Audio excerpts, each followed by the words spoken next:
Welcome to the Lawyer Life Podcast. This season, we discuss a topic to help ourselves, other lawyers, and law students navigate our days with a little less stress and ideally a lot more fulfillment. On today's episode, we're talking about mental health and mindfulness with our guest, Professor Thomas Telfer. We ask ourselves, what are the keys to keeping well while studying and practicing law? I'm Mike Anderson. And I'm Darlene Tonelli. Darlene! Hello! Hi, happy Friday. You laughed during the intro of the song. I laughed. I'm going to keep that in. It sounded really fast on my end. And I know you said we were going to rush. And then I thought maybe you were like speeding it up. But I did not speed it up. Okay, it's so funny. Anyway, perfect for the episode on mindfulness that we're going to rush through our intro. Yeah, because your mind was in fast forward somehow. Are you able to do that to yourself? That's very powerful. That would be really great. If I could just make it move to 1.5x, like in the podcast apps, that would be, I could use that functionality in my brain. Do you do that? Do you listen to podcasts at 1.5 times? I don't. No, I don't either. No, but I don't because I'm not trying to like power blast through podcasts. But if I was trying to listen to maybe an audiobook, maybe I would consider it. But anyway, no, one time speed is good for me. Yeah, it seems counterintuitive to me. I like to hang out with my podcasts. I like to use it as a time to like relax and chill, not like, okay, everybody, let's get all this in at one time. Actually, you could just record like that always, and then people don't even need to do the 1.5. That's just how Mike talks. That would make me so annoying on top of everything else that's annoying about me. I would be like Alvin and the Chipmunks. It would be. That's what it sounds like when you really... I can do this. Check out my check out my imitation of Alvin and the Chipmunks. No. Ready? Okay, here we go. This is for real. Me, I want a hula hoop. Okay. That's actually very good. You had that album as a child, right? Yes? Yeah. Yeah, me too. Mm-hmm. It's key. It's formational experience to have the Alvin and the Chipmunks Christmas album. Anyway, Back to other things. Mindfulness. Yes. We just spoke. So on the pod today is Professor Thomas Telfer. He is the faculty of law at Western University. Such a great conversation. We'll highlight a few things that we really liked about it. He was very impressive. And I think my favorite thing was he led us through like a little meditation during the interview. Very short, but the idea is that in talking to him about what he's trying to do at Western, we wanted to just highlight it for people because what I think is so cool about it is that it makes it core to the practice of law, right? Like it's not, as we keep saying on this podcast, like these things are not flaky side issues. These are like, if you want to be a great lawyer, mastering your thinking and your stress is like a very big part of our profession. And he gives some really practical tips on how to do it, why it's important, how he came to it, which is also very interesting. And, part of our whole goal of just think about things a bit more broadly and hopefully people enjoy it. Yeah, this is the back to school season. This is our final episode of the back to school season. I should have said that earlier. And so useful for law students. That's what this is for. Also generally useful for people in the profession. That kind of made me think like, okay, our brains are really what we use. This is obvious to say. Our brain, we need to treat our brains like a Ferrari or some high performing sort of thing.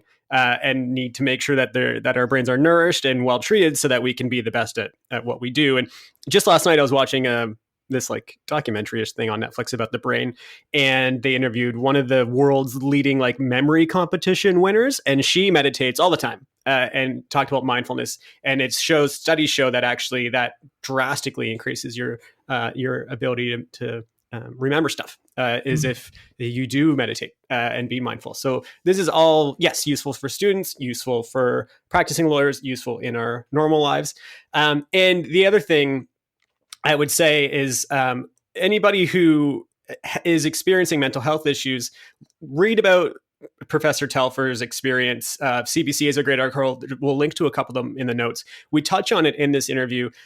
He struggled with depression, and he speaks about this often. And so he's one of, it's not common in our profession, for people to really speak so openly about their mental health issues. And I think that he's so incredible and notable for that too. So some great stuff in this episode. And can I just be a little bit provocative with this mental health issues stuff? Like, I think Ooh, let's just add something provoke away. I think all lawyers have mental health issues, and I think the issue is not. I think it's a spectrum of difficulties, right? But I think all of us go in with this. We're very brain heavy people, and we're very much like our thoughts rule the day. We're very opinionated. We've probably, a lot of us, gone through our whole lives being told like, oh, you should be a lawyer. You're such a good arguer. Or, you really firmly hold your opinions or whatever.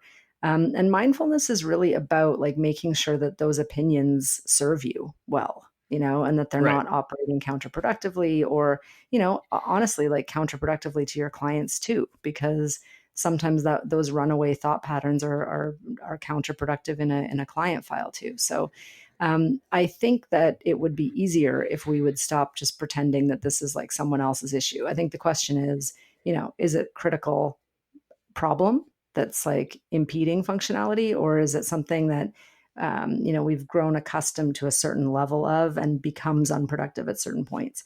So I think our goal is, let's assume that we all have, work to do on expanding to a more mindful, less ego-driven way of approaching the world. And, this is, I think, I don't know what my reaction to that would have been hearing it first day of law school, but the world has changed. So I think people are more thinking in these lines. But I think we just need to start saying, okay, let's start with the position that everyone can make improvements in this area. And lawyers, as high achieving people, it's almost more incumbent on us to do it, because we need to just have such a good, strong mental game for our profession. I don't know. Is that fair? Is it provocative? You got to service the brain Ferrari. That's it. That's a very not the way that I think about it. But that's why it's good that we have the gender balance on our. You're so not a Ferrari. I don't know anything about cars. No. Don't stereotype me. I know nothing about cars. I probably know more because my son is like Mr. Cars. I would think of it more like it's just a piece. It's like going to the gym. It's like a piece of health that has to be done, and it's not optional. How you do it is the thing. It's the same as fitness. Like, it's not really optional to be in good physical condition, but how you stay in good physical condition is like very individual.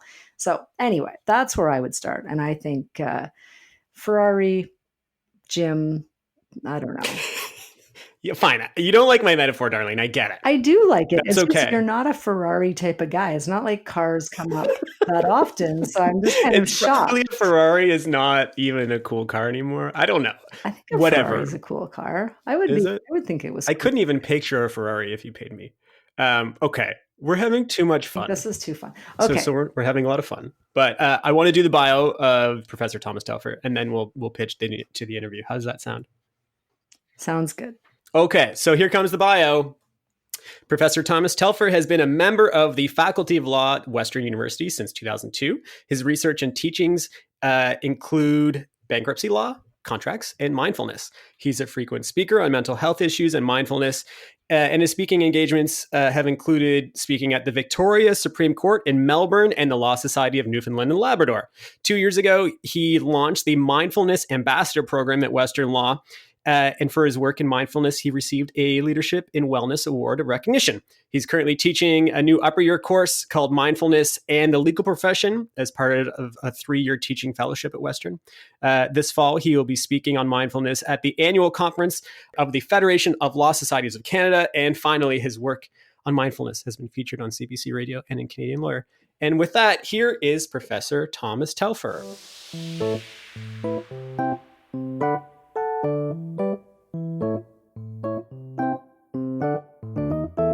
Thank you so much. Happy Friday to you. How's the week been so far? Busy with the return of classes. It's been actually a great week. Cool. Well, again, thanks for coming on. We're so excited to have you. Obviously, we're going to get to the topic of mindfulness and mental health. This is the last episode of our back to school season, so I'm very excited to finish up with those topics. But before we get there, we'll ask you the question that we've asked everybody else that's appeared in this season. Who were you when you started law school, and what were your expectations? A long time ago, I graduated class of 1988, and I still remember the very first day of law school. We gathered at the Great Hall at Western, and I think, along with every other student, there was a sense of real anxiety of starting this new program and wondering whether I could actually do the program with so many talented people in the same school. Yeah, that sort of trepidation, unease. I felt the same way, having no idea what was to come. I think it's a common experience for people entering school. So, as things started to unroll, and as were more involved in law school, what was the experience like for you? It was a it was a great experience. The school at Western has a small group program, and I was able to connect to uh, a group of students that we had classes together. And that's the one advantage of a small group program is it allows students to connect to each other and form connections or a sense of community. And I think that was really important in my first year of law school. But I had no idea what law school was going to be like. Nobody in my family had gone to law school, and what I really knew about law school was what I had seen on television and movies. That's so funny. I had the same experience. I mean, no parents, no family members that were lawyers. I didn't know any lawyers growing up. It seemed like a complete mystery to me. Why is there that mystique or uncertainty about law school? A lot of students don't know what's going on when they enter. Is there a reason for that? I, I think a lot of it has to do with the myth of actually being a lawyer, and that many of the images we receive in the media, television, movies portray a really artificial life of lawyers, and it's all about going to court, and these things are truncated down into a 50-minute episode on television, and it's just so unrealistic. There's so many different aspects of the practice of law that people just aren't aware of when they're starting out. Yeah. You've mentioned one of the things that helped you get along in law school is building community with that small group and so on, having people to lean on. Are there other things that helped you succeed, be fulfilled, cope, get along?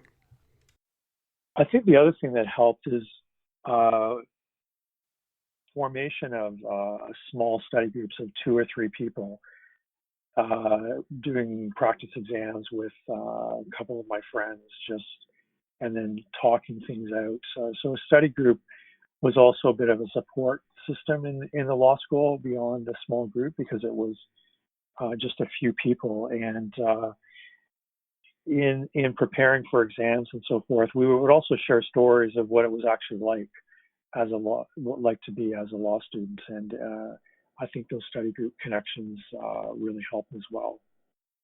Yeah, we've had some great feedback from Dean Dodick, Darlene as well. Folks talking about it's really important to do those practice tests, get into place in time. You're going to write exams.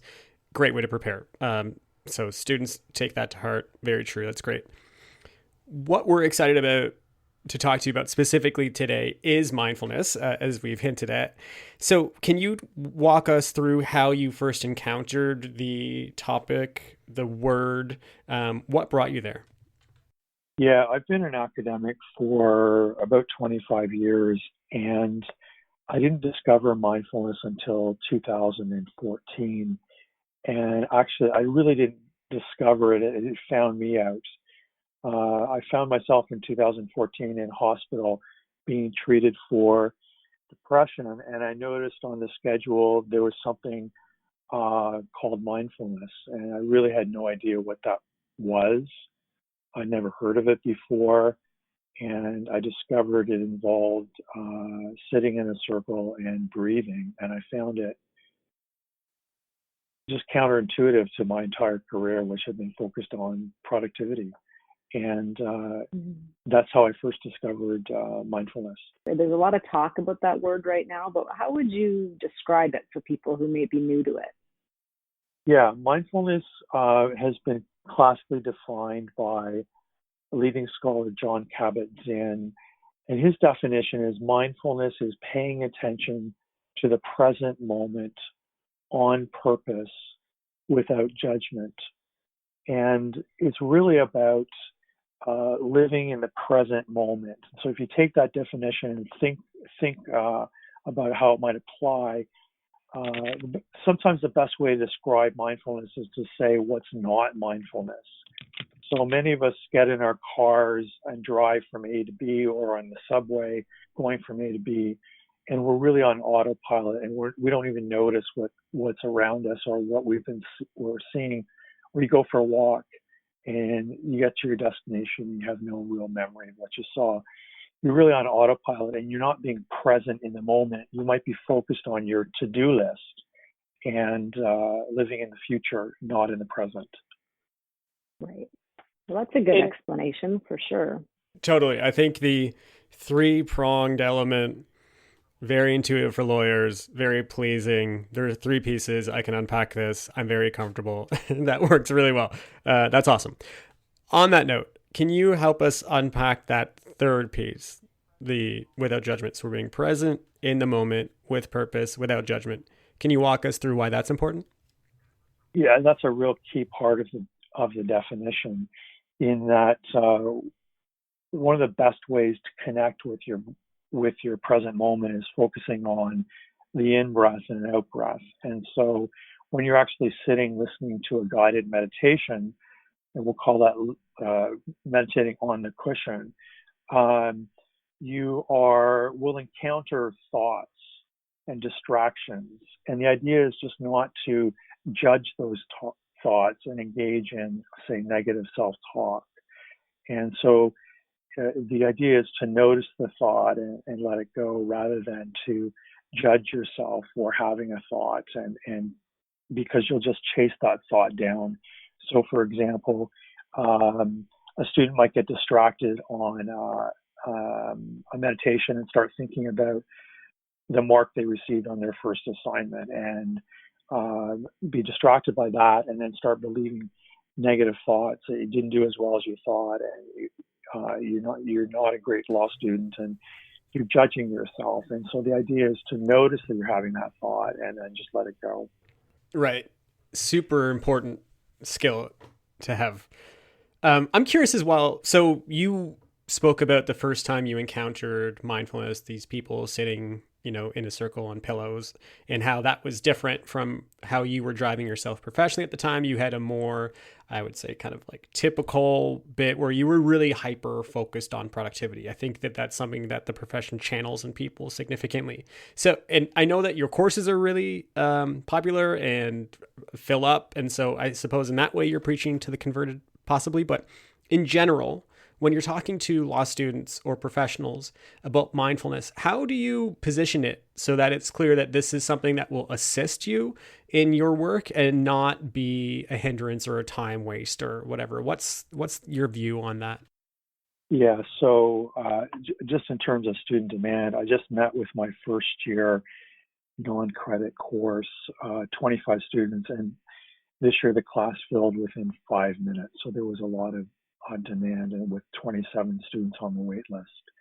But in terms of convincing students, one of the starting points I start with is the statement by the Law Society of Ontario that lawyers are at a higher risk for things than the general population, for things like depression, anxiety, substance abuse, and suicide.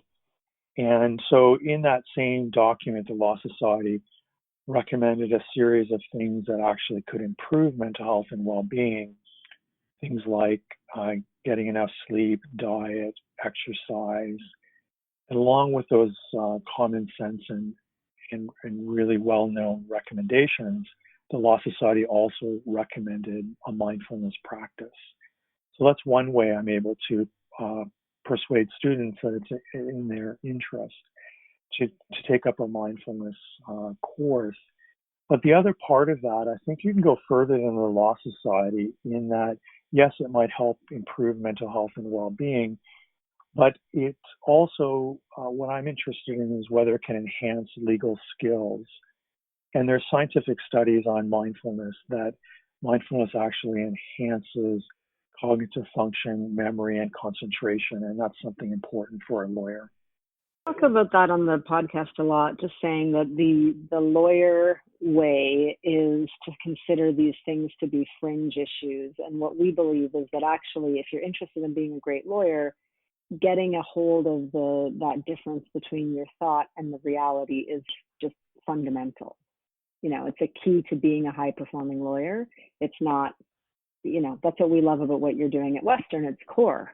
You're bringing this into the absolute middle of the discussion about what it is to be a lawyer, and that's so fantastic. And hopefully by talking about it on the podcast, others will follow in your example. We are hearing that there are other law schools doing it, so that's good. But to be a pioneer is a great thing. Thank you. You mentioned earlier, and you've done other interviews, which we'll put in our show notes, you've been open about the mental health issues that you've experienced. One thing that we try to do on this podcast is speak openly about things that folks in the profession don't often speak on.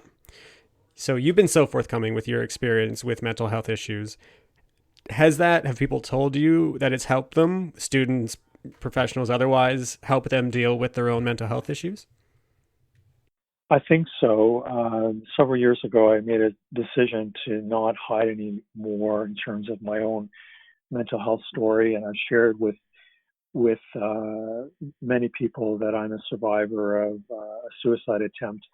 And I think speaking out with my own story can help others who are also maybe struggling with their own mental health issue, but not willing to come forward. And then when they hear discussion, public discussion, then they might be more persuaded.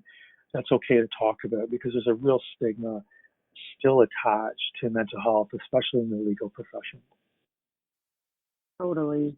And that's the one thing too with right now there's an epidemic of like despair, right? Like a lot of people have this despair, and I think that where it gets so powerful with mindfulness is just to realize that like your thoughts aren't the reality, they're the thoughts, and you can have an input, and you can interpret that input, but your interpretation isn't the reality. It's just your thinking. And if you can change your thinking, you can feel better. I was going to say, I had a student last year at the end of the mindfulness course approach me, and she said, I didn't realize how much time I was spending in my head with my own thoughts until I took this course. And as you say, sometimes your thoughts become reality, even though there's no real evidence to support the thoughts. So I think with the mindfulness practice, it helps you step outside the sort of endless spiral of thinking with your own thoughts. Well, yeah, and at law school, I mean, what people are going through now, that first bit of time where you're there, you're feeling uncomfortable, you're not sure what to think, frankly. And I think sometimes other people's thoughts become the narrative. So if you heard someone say, if you do poorly in your contracts class, you'll never get a job. You can absorb that and not even realize that you absorbed it, right? So you're walking around feeling really stressed because your story in your mind that you haven't even taken a minute to observe, and be aware that it's gotten in there, is that there's some dire consequence to the situation that you're facing. So, even if students aren't getting at this in their curriculum or formally at their law school, it's just worth spending the time on it generally. So to that end, do you have some quick tips for our listeners that are just starting law school or going through it, about a couple of mindfulness exercises that they might be able to incorporate? Yes, there's a lot of applications or apps on the internet that will allow you to listen to guided meditations. But to a quick exercise is one that I also teach. Is you don't need a phone app. You don't need to listen to anybody, and something you can do on your own. And it's called the Take 5 meditation. And this comes from the materials designed by Mindfulness Without Borders. And one of their meditations is Take 5. And it's a real simple exercise that focuses on 5 breaths. And it can be done anywhere, anytime. It can be done going into class. It can be done as you sit down to write an exam. It can be done when you're studying and not really being able to focus. So would you like me to describe that meditation? Please, yeah, that would be very helpful. So the idea is to you can ideally do this in a sitting position where you're allowing both soles of your feet to connect to the floor. And the idea is to turn one hand palm up to the ceiling, and this is your counting hand. At the end of each breath cycle, you will fold one finger into the palm of your hand until all 5 fingers are folded. So you're simply breathing in and out and counting 1, 2, etc. And so the idea would be breathing in, breathing out for the count of 1, breathing in, breathing out for the count of 2, breathing in, breathing out to the count of 3, breathing in, breathing out to the count of 4, and finishing with breathing in, breathing out to the count of 5. And it's something that you can do. You don't actually have to use your counting hand if you want. You can count in your head, and nobody needs to know that you're doing this in class right before class starts, for example. Oh, I think you've just made Darlene and I the most relaxed we've ever been while recording this podcast. That was lovely. Very much into it. So, you've spoken about Take 5, super helpful. You've spoken about getting involved and having a community. Are there any other tips that you would give law students on how they can avoid undue stress, feel fulfilled, enjoy their law school experience? In terms of tips for students is taking time out from your studies for exercise or connection with other law students on a social basis rather than being in the law school and in the library at all times. So I think that's a very healthy perspective. There's usually a clubs week early on in most law schools' agenda or schedule. And I think joining a club is also an ideal opportunity to connect with other people. And it's interesting. I had a student speak who had taken the mindfulness course 2 years ago, and she shared with the entire first year class, in terms of why you might want to take this course. And one thing she said is it gave her a sense of community within the law school away from her classroom. And she said, even if you don't take this course, really make an effort to find a sense of community within the law school. And she said it was really helpful to her to find that. So I think that's a key thing for law students, is finding that connection or community within the law school. Such a great note to start to finish on. I do have some more questions though. And before I get those questions, I want to say to our listeners, it sounds like we're telling you to add all these things to your schedule, and that can be overwhelming, time for exercise, time for mindfulness, all these sort of things. I would encourage you to look at it as an investment. Don't get overwhelmed. These are foundational things that will help you succeed. And I remember being in that position, thinking it's unimaginable to get out for a 20-minute run or spend time with friends. But that stuff can be actually more important than reading your case summary for the 5th time in a row. That stuff will set you up for success. It will be an investment that pays dividends. What do you think, Thomas? Is that true? Absolutely, and it's very easy to say I don't have time to. So I recall when we had a mindfulness session a few years ago before we introduced the actual course, and a student told me he was not going to attend the session because he was far too busy to meditate.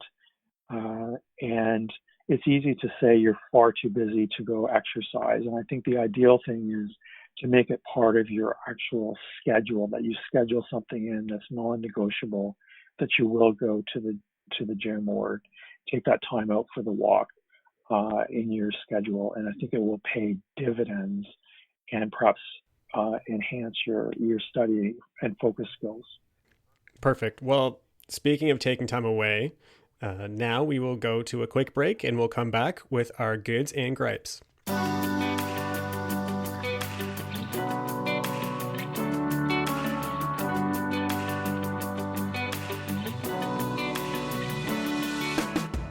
The Lawyer Life podcast is brought to you by Inter Alia Law. Inter Alia lawyers have big firm training, in-house experience, and a wide range of expertise in technology, media, and entertainment. Our advice is business-focused, speedy, and practical. To learn more, visit interalialaw.com. That's interaliaa-law.com. And we are back with our goods and gripes. Goods are things we want to promote and support, and gripes are things that annoy us. Thomas, do you have a good or a gripe? I have one gripe. It's interesting. I have a cat named Pumpkin, and every time I go to meditate and I turn on a guided meditation, he will inevitably hear that sound and will annoyingly crawl into my lap and purr.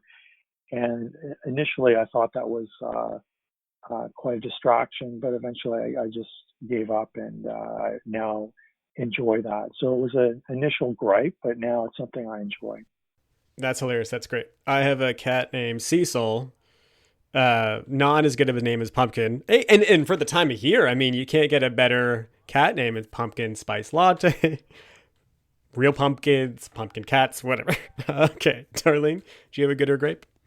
I have a good on point, and I'm going to just do a shout out to the things that I use in my own mindfulness practice, which could be better, can be improved, but the tools that I use an app called Insight Timer, and they have all these different free meditations available, plus you can subscribe to follow different people. Everyone can choose what works best for them. But one of the interesting things about that app is you can just time and you can see how many other people are doing it. You can track how many days in a row you've done it. So for the high achieving law students, I find that there's a bit of a performance element in that app that can sometimes be good or bad, depending if that's good for you. And then the other good, I would say, in line with that, is that I have been reading a book by the person that Thomas referred to, John Kabat-Zinn. It's a book called Wherever You Go, There You Are. And I think for law students getting to law school in the last couple of weeks in a new city, lots of them, the truth is you're not a different person. You bring a lot of the same stuff with you. And then you also have to grapple with all the new stuff on your plate. So I find that book to be very helpful and in centering your thinking. So just not that anyone's going to be doing any reading, but there are audiobooks to listen to on the walk to school. So anyway, how about you, Mike? Yeah, I have a good, not necessarily completely related to mindfulness, but I don't know. I think some people might be able to relate to this thing. It's a movie called Booksmart. It directed by Olivia Wilde. You might know her as an actress. All-female writing team, all-female leading cast, about two high school students who realize that they've just been too type A about high school, focused on marks and getting into good schools and not actually enjoying their time. And so it's the last night before graduation and they decide they're going to go to the big party and live their lives like the other high school students have. It's just so much fun. It's kind of a new take on that traditional high schoolish movie from the 90s and 2000s It's funny, it's energetic, the music is great. So I'd highly recommend it. I was going nuts on Twitter as we were watching this. Like, this is just like so much fun. But anyway, getting back to the episode here, I just want to say to Thomas, Professor, thank you so much for the time and guidance that you've given to us today. I think many people will benefit from it. And thank you as well for more broadly benefiting and helping out so many people, sharing your story and giving people practical tools to make their lives better. I know with the difficulties of the profession, these sort of mindfulness tools can really change somebody's perspective and life so much. So thank you for doing that. And thank you for being on the podcast today.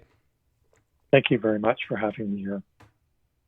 Of course. And I guess, Darlene, that does it for today. We're all done. Yeah? Talk soon. Okay. We will talk soon. Later. Bye for now. That's it for this week's episode of LLP. Thanks to Inter Alia Law for presenting the podcast and to Nick Fowler for composing and performing our music. See our show notes for his website. Don't forget, we love feedback. Please comment in the review section or subscribe or like. We'd appreciate it greatly. That's it. Talk soon.